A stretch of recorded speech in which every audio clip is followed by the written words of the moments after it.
Good morning, baseball way of lifers. How we all doing? Trying this live and may do it from here on out, and also be archived on the site and on YouTube. So if anyone's alive out there, let me know in the comment field. It's my first wing at this. So hope everyone's doing good and hope you can hear me and see. Well, maybe you don't want to see me, but hopefully you can hear me. Uh, I think for today's topic, we're going to go over yesterday's question of the day, which was what is the worst experience you have ever had while attending a Major League Baseball game? I think I'll start off first by mentioning two. Being a diehard Met fan, there were two experiences I had regarding the Mets. One was an unpleasant experience, but we made the best of it. And that was being at the infamous blackout game against the Chicago Cubs in 1977. Yes, when Lenny Randle was at the plate, the lights went out at Shea, and it was kind of surreal. We didn't know what was going on. Uh, we hung out at the ballpark for like an hour and a half. Now, granted, I was living in the Garden State, New Jersey at the time. Luckily, my parents took me and two of my friends to the game. We drove, but we hung out because we weren't sure what we were going to do. So, as the evening progressed, they just told us to remain calmly in our seats. The auxiliary lights were on, but then after an hour or so, everyone had to depart. And luckily, we were able to navigate our way home, going through Queens and Brooklyn. It was kind of weird going over the Verrazano Bridge with no lights. And if you've ever been over the Verrazano Bridge heading towards Staten Island, when you look to your right, you can see the Great Isle of Manhattan, and it was completely dark. I wish I had a camera at the time to capture it, but I did not. But it's a memory I will never forget. Then the second worst experience I've had at ballpark was in 2006, Game 7 of the National League Championship Series. I'll mention three names, and I'll tell you. I guess you'll be able to figure out why it was such a bad experience. Adam Wainwright, Yadier Molina, and Carlos Beltran. The funny thing about Yadier Molina, when he put the Cardinals ahead, I said, "Oh, nothing's going to happen this inning." I had to take a piss like you would not believe. We were in the Loge boxes. As you recall, the Loge had like three bathrooms, but maybe 12 urinals each. So you had 5,000, 6,000 people there who had to use the urinals. And I said, well, because I knew they weren't going to sell beer anymore after the seventh inning. So luckily, we all stocked up. We had the big, tall Bud boys there in case it went extra innings. So we always used to do that back in my drinking days at the ballpark. Even if it was an 8-0 game, we were afraid it would go to an 8-8 tie and go extra innings. Always had one stashed under the seat, and then had to guzzle it at the end of the game, just because they were all chasing us home. Luckily, we had them under our seats this time, but I couldn't hold it any longer. The seal was broken. So I went to the bathroom. I'm waiting in line in the bathroom. I'm taking a whiz. I hear a collective groan. I said, this is not good. Sure enough, Yadier Molina went yard. Then the rain started coming down to make a unpleasant experience even more unpleasant. So in the mist and the rain, Carlos Beltran struck out against Adam Wainwright. You could hear a friggin' pin drop in the ballpark. But it was a memory I'll never forget. Now, we were in the Loge boxes, if you call the Loge boxes, over from the field level. And there were four rows there. And there was a party of four in front of us who were Met fans. And they were taunting Cardinal fans all game long. And then when the Cardinals finally won, they started giving the old Bronx cheers to the guys that were giving them the business all day. One thing led to another. The guys in the field seats winged a miniature bat at the four guys in the front row, missed them. Luckily, it flew by and it missed us. And next thing you know, those guys were coming up to challenge those four guys in a fight. And I said, oh, shit, this ain't going to work out. Well, the crowd left, and it was quiet all the way out. We hung out just soaking it all in while getting soaked. And on the way out, I found a New York Jets parka, a baseball glove, two Met caps, and a Met windbreaker. So got free souvenirs on the way out. That was the good thing. The bad thing was they had so many horses outside protecting the perimeter of the stadium and the subway entrance that there was horse dung all over the place. And with the rain, it smelled, and no matter where you stepped, there was horse shit. So that was a Thursday night, and I had to go to work the next day. And it was funny things, so like maybe 7 or 8 diehard Met fans at the office. And the next day, we all called out sick. Shh, don't tell anybody. I mean, I don't work for that company anymore, and it's almost 15 years. So I think the statute of limitations has run out. But yeah, we had the Met Blue food that day, and made it a 3-day weekend to grieve. So I'm curious as to what some of your experiences were. And as I look at what you guys had to say, it was quite entertaining reading everyone's quotes. Rick Oberman says, opening day for the first game ever at the Jake at Cleveland, being told we were in a family section and couldn't drink or smoke. I know how that feels. Shea and Yankee did that for a few years where they had 3 or 4 sections that were non-alcoholic. It was always easy to get those tickets. Now you can figure out why. But a lot of people would go and get the soda cups, then just pour the alcohol in there and sneak them back in. And then Anthony Tupper says, got to watch a drunk guy get kicked out of Minute Maid Park during an Astro Cardinal game for telling J.D. Drew he had sex with his mom last night, was going to call her again. I guess that's in every ballpark, huh? I honestly don't condone that type of behavior. Not a big fan of it, but it happens. That's why it's always better to take your kids to a day game than it is to a night game, I say. Alcohol and nighttime don't go well when it comes to behavior sometimes. Andrew T. Gardner reminisced about an Angel game when a fight broke out between a Yankee fan and a Red Sox fan, and it turned into a full-out brawl. So I guess no matter where you are, no matter what the game, the Yankee-Red Sox rivalry continues. And then Michael Chandler mentions when he has a Dodger game, and him and his girlfriend, who was in the Giant jersey, were walking through the hallways trying to exit the stadium when a group of about 10 to 12 guys approached me and started spitting on me. I was wearing a Koufax jersey and cap. I was stunned and knew they all wanted a fist fight. I tried to just walk away.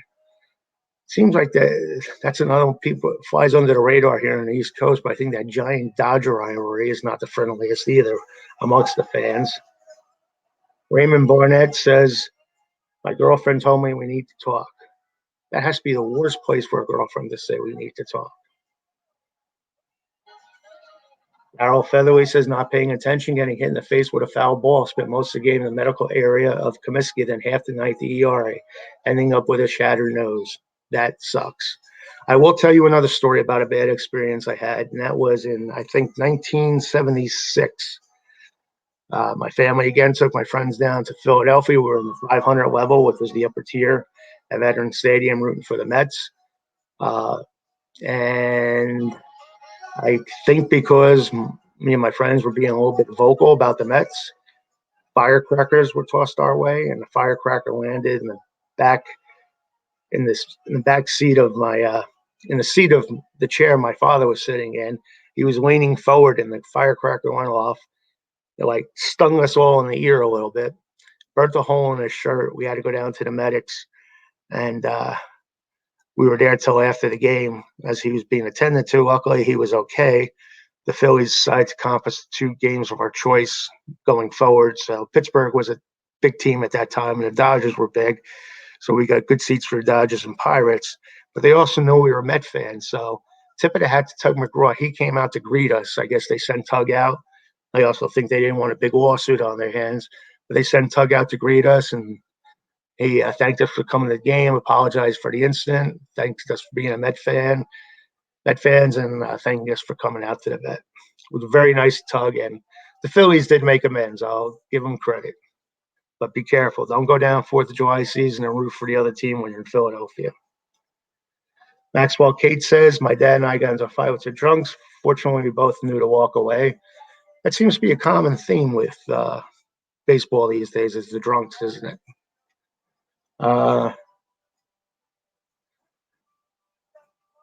For Dominic Huber, he says it was when I was working at Busch Stadium, was making sure people didn't try to get seats closer to the game by stealing the seats. A woman told me she wanted to take pictures. I found about 15 minutes there she had lied to me and took advantage of my kindness in a seat that wasn't on her ticket. See that I need to be more assertive so that no one would take advantage of me again. I think a lot of us have tried that one time or another. Before Citi Field, you can get away with it as long as you slip the old usher a $5 bill. And then they didn't care. Even if someone came to that seat, they'd move you. Too bad Shay isn't around these days. Jay Salavaka makes me laugh. Says I went to a game, and after the game, Huey Lewis and the News played a concert. I still bear the stars. Still bear the scars. I guess, Jay, you want a new drug. Like that one? You didn't like the harder rock and roll that day, did you?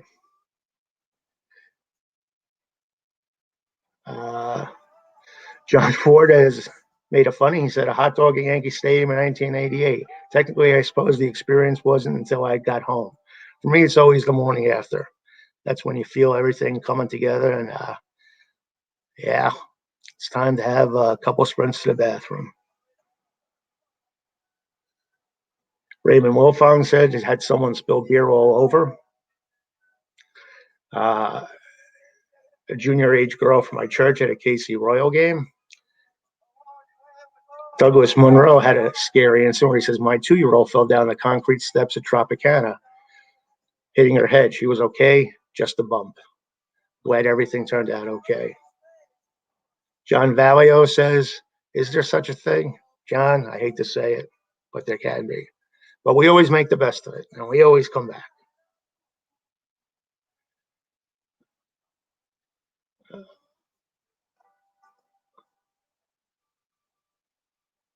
Again, Shane Gaudreault sounds like my wife. He says, being afraid of heights and sitting 10 rows from the roof at Old Yankee Stadium in 1979. My wife has a little bit of a height fear too, and will insist on only sitting in the lower deck because in the old ballparks at Yankee and Shea, that was steep.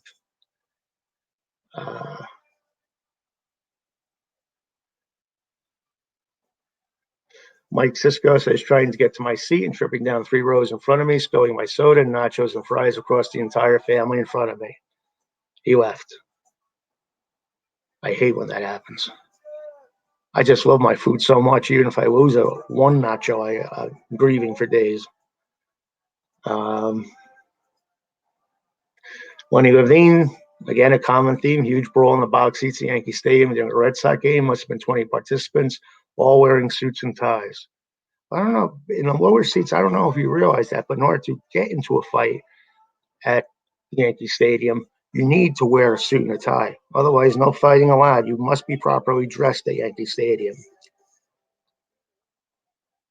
Then Brian Bitko says he remembers watching this bodybuilder-looking dude and his loudmouth buddy polish off 375 millimeter bottles of Bacardi 151 the first 3 innings. For an hour and a half, we sat behind them and watched them harass the obnoxious Met fans in the row in front of them until one of them idiots finally threw a punch. They were all escorted out by security. So the beautiful thing is when you go to like a Yankee Red Sox game or a Yankee Met game, you're not only seeing baseball being played at a high level, there's a good chance you'll see a good few heavyweight fights induced by alcohol. So you not only get baseball, you get boxing. Steve Olcheko says, Steve Bartman, I hope he didn't catch that ball you were trying to go for. And Moises Alou. Both of you trying to go for that ball? You really didn't go into detail there, but thanks for mentioning that. Ben Solo says he sat in Cincinnati and watched Kerry Wood one hit my beloved Reds. Glad to witness it, but it was painful to watch. Kind of reminiscent when I almost saw Kershaw pitch a no-hitter against the Mets.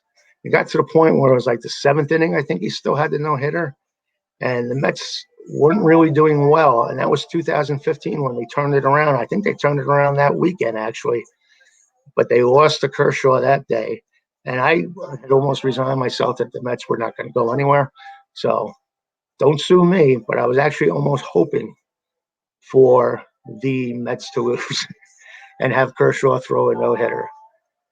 Uh, yeah, I know. I'll pay for that later on when it's time to my mate to decide where I go. Bruce Fensky mentions the last game at Shea. I should have mentioned that too. I was there too. That was another rainy day experience. How come rain is always tied in with bad experiences and bad games at Shea? Yes, the Mets did lose and knocked them out of the playoff picture. But the reason why I don't dwell on that is we got to say goodbye to Shea, and all the great Mets from the past came out, and it was a pleasurable experience. David Brown says, never had a bad day at any ballpark. I love the positive spin. Peter Calker says, diarrhea is so bad that I didn't want to stay at the game anymore. That may be too much information, but I thank you for sharing it. And that's always my worst fear. If you do get diarrhea, where are you going to go to the bathroom? Where can you go? I mean, that's why you always have to be careful what you eat before you go to the game. What you eat at the game's okay because it's probably not going to affect you the hours later. But while at the game, you do have to be careful. Again, drunks are always the common theme here. Drunks, drunks, drunks, drunks, drunks. Michael Greco touched on my worst experience, one of my worst experience watching Beltran strike out.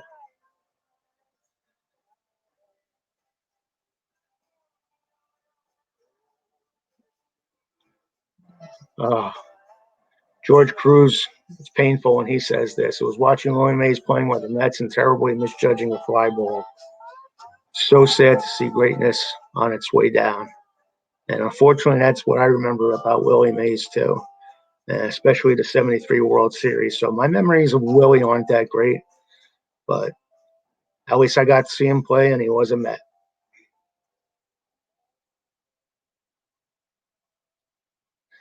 Francis Illis has the worst experience I guess a youngster could have. He says, me and my friend skipped school on opening day because he got awesome tickets from his dad. Long story short, the home plate umpire died, and we were caught on camera. That was one of the worst things to happen to me during a baseball game.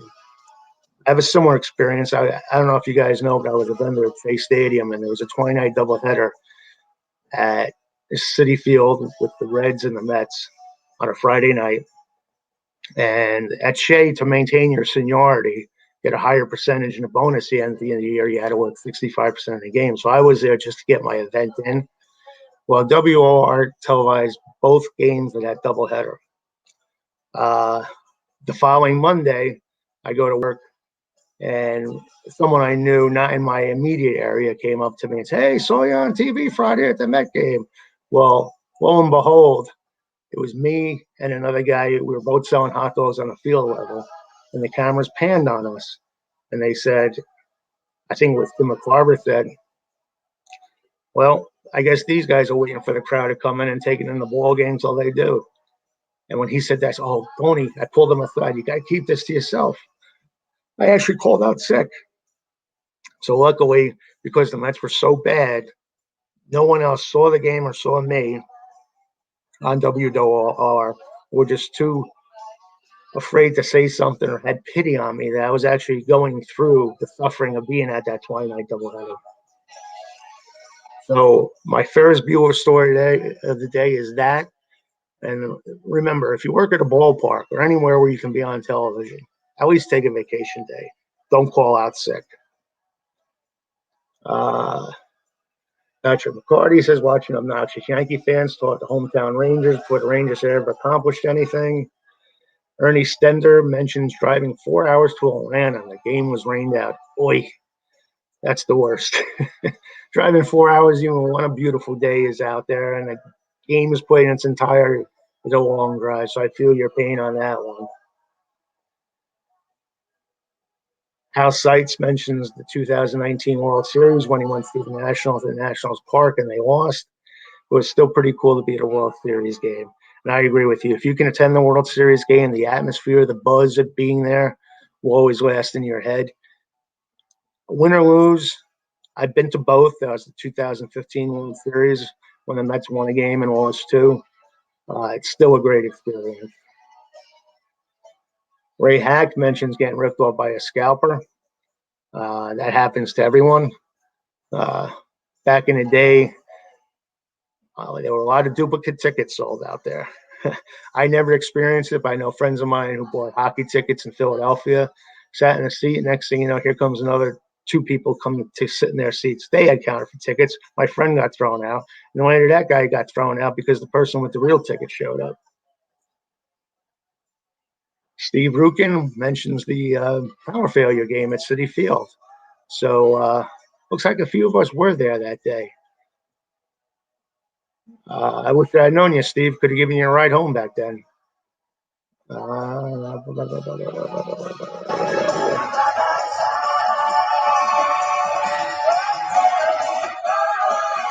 Timothy Frazier mentioned Mark McGwire hitting 3 home runs at Fenway Park. He said, check swing 3 home runs out of Fenway Park. I guess he was quite a strong man. I wonder if he was using any supplements. Elman Donnie Bartlett says sitting behind a pillar at the Sky Dome, worst stadium in MLB, concrete dump. Sergio Arena says freezing in Veterans Stadium on opening day. Yes, opening day can be a crapshoot. Sometimes good things are happening. Sometimes the weather's fantastic. Other days you just feel miserable out there. I remember working at Yankee Stadium on the snow day against Kansas City. I think it was 1996. But game on. They're not going to send 55,000 people home after they paid their money in. Michael Keenan says sitting through rain delay. One, is it long enough? Call it. And, and that makes me laugh because when there were no fans in the stands, how many rain delays did we have? So basically, it's all about the money, isn't it? So as long as there's people out there in the seats, we'll have rain delays. Nobody in seats, like pandemic 2020, then there won't be rain delays. They'll just call the game, make it a 7-inning doubleheader the next day. Robert DeMont says getting out of the parking lot at Shea Stadium. Boy, if you weren't parked next to an exit at Shea Stadium, you were good luck for an hour. And when they were really good, you were lucky if you even got into a parking lot. You had to scatter yourself all over Flushing somewhere to get in. Joe Lally says when Tony Sanders' arm snapped and he screamed out in pain, that's never fun to watch. Never, ever fun to watch.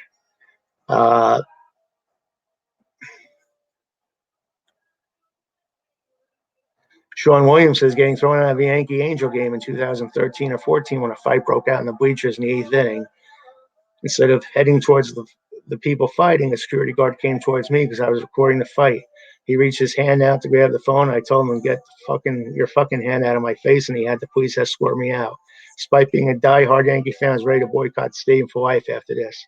I think I was back to following Helmstand, though. Yeah, we always come back. But that sucks, though.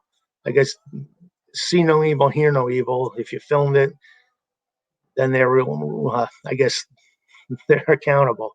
If you don't film it, it's like it never happened, right? Oh my God, you guys have so many stories. Thomas Babuski had birds drop a load on my wife at Chicago White Sox game. Seats were on the main concourse. Wasn't that good luck? I think it's good luck. So maybe, hopefully, you had good luck after that. James Leverins says having Jim Rice's 300th career homer drop out of my glove at County Stadium when I was a group of drunks wound up with it. Like, that's something you'll never forget. But you know what? Whether you have the ball or not, you experienced it. You had your hands on Jim Rice's 300th home run. Remember that. Barry Kopp, rain delays. Mark Shaw says wearing my Phillies jersey while visiting Three Rivers Stadium, not realizing that it was $1 beer night. Big mistake. Well, I have a feeling that maybe your jersey was beer scented afterwards. Just guessing, of course.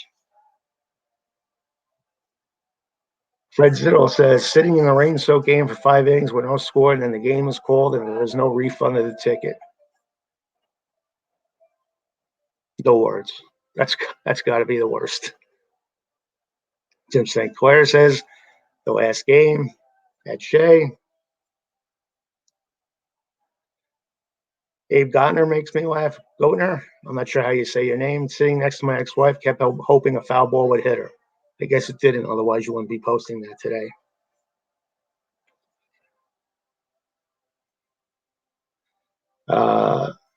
Tom Haggerty, Oh, this sucks. Someone threw up on my friend on opening day at the bleachers at Tiger Stadium.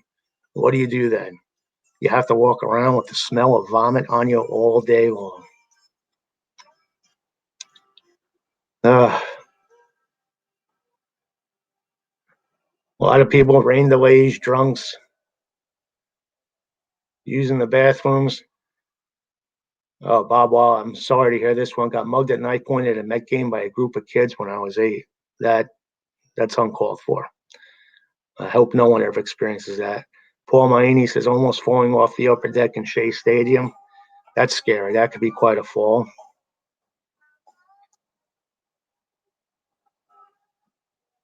Scott Middlebrook says my 3-year-old daughter got too hot and threw up on 3 Cub fans. But at least it was a child, so that can be forgiven. Bill Mullins, one of those guys who went to Disco Demolition Night. I guess that's a memory you'll never forget. I wasn't even there, and it's still something I'll never forget. Jim Anderson, very sad. He attended the Cards Cubs postponed game when Darryl Kyle died. That was a sad day. Wrigley in April. I'm still defrosting, says Bill Babcock. Makes you wonder why they have like games in Chicago and all the northern cities in April. Something needs to be done about that. Bob Moy says the rain delay game 7 2016 World Series. Ron Kaplan says had to step in as a peacemaker. My friend almost got into a fight in the parking lot at Shea Stadium. You got to watch out. That's wild territory, the parking lot. Inside the stadium, people can help you out in the parking lot. It's the wild, wild west. Lance Smith says he and his 3-year-old son were spit on and cursed at by drunk Cub fans in the upper deck. Are crying wearing twin shirts to a Dodger Cubs game. I just can't figure out why people do that. I really don't know why that happens. And Michael Housen says, my dad took us to Wrigley Field in April. It was freezing cold out. Bergman was pitching no-hitter. He made us leave in the 6th inning. We got home just in time to see everybody running on the field after he pitched a no-hitter. Well, Michael, at least you got the experience part of that no-hitter. And folks, that summarizes some of the highlights of what you guys said. I hope you enjoyed this video. Hopefully you were able to see it live. I'm trying out this concept, and I'll be archiving this on Facebook. It'll probably be in the announcements in the Facebook group. If you watch these videos on YouTube, please, by all means, subscribe to the channel so you'll get all the updates when a new video is uploaded. And like or dislike the video. I'd love to hear from you. And please leave comments. And that's it. I'll probably check back later. Probably won't be live. But when I do, if you're scheduled to get updates, you'll see a pop-up. So once again, thanks for everything. Thanks for making the group a great site. And thanks for watching. Have a great day.